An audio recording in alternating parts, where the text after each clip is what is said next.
4 సార్లు సీఎం. పేదవాడికి 1 సెంటు భూమి కానీ, ఒక ఇల్లు కానీ కట్టించలేదు. జగన్మోహన్ రెడ్డి గారు చేసినటువంటి పనులన్నీ తాను చేసినట్టుగా గొప్పలు చెప్పుకోవడంలో మీ తర్వాతే ఎవరైనా బాబుగారు?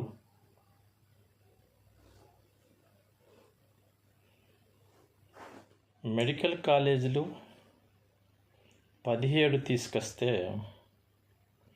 జగన్మోహన్ రెడ్డి గారు ప్రభుత్వ మెడికల్ కాలేజీలు 17 తీసుకొస్తే సంవత్సరానికి 2550 మెడికల్ సీట్లు వస్తాయి.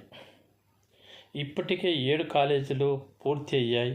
ఏడాదికి 5,000 కోట్లు ఖర్చు చేస్తే మిగతా 10 మెడికల్ కాలేజీలు కూడా పూర్తి అవుతాయని చంద్రబాబు వాటిని అమ్మేసుకుంటున్నాడని ప్రజలంతా తిరగబడ్డారు.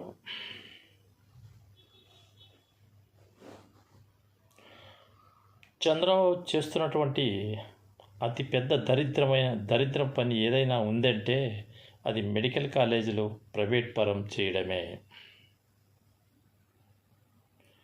ప్రైవేట్ మెడికల్ కాలేజీలు, టీచింగ్ హాస్పిటళ్ళు, అందులో ప్రతి పేద మధ్యతరగతి ప్రజలందరికీ ఉచిత వైద్య సేవలు లభిస్తాయి.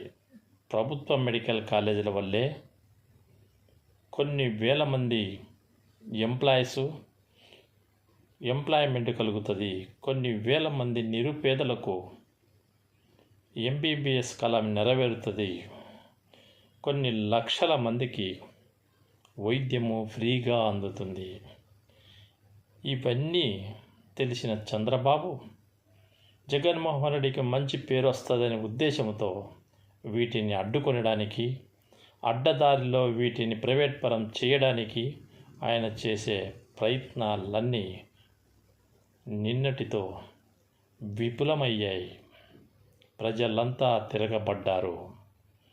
బాబు, ఇది మీ అబ్బ సొత్తు కాదు.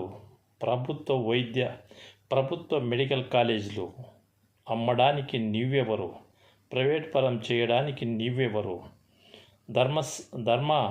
ధర్మాస్పిటల్ను అంటే ప్రభుత్వ హాస్పిటల్ను అమ్ముతావు, స్టీల్ ప్లాంట్లను అమ్ముతావు, ఇంకా ప్రజాధనాన్ని దోసుకుంటూ ప్రభుత్వ భూములను కూడా రూపాయి, ₹10 100 కోట్లు విలువ చేసే ఎకరా భూమిని ₹1 అమ్ముతావు. అది మీ అబ్బ సొత్తా ఏమన్నా అడగనికి? అది మీ అబ్బ సొత్తా నీవు ₹1 అమ్మడానికి? ఎప్పుడైనా తెలుసుకో.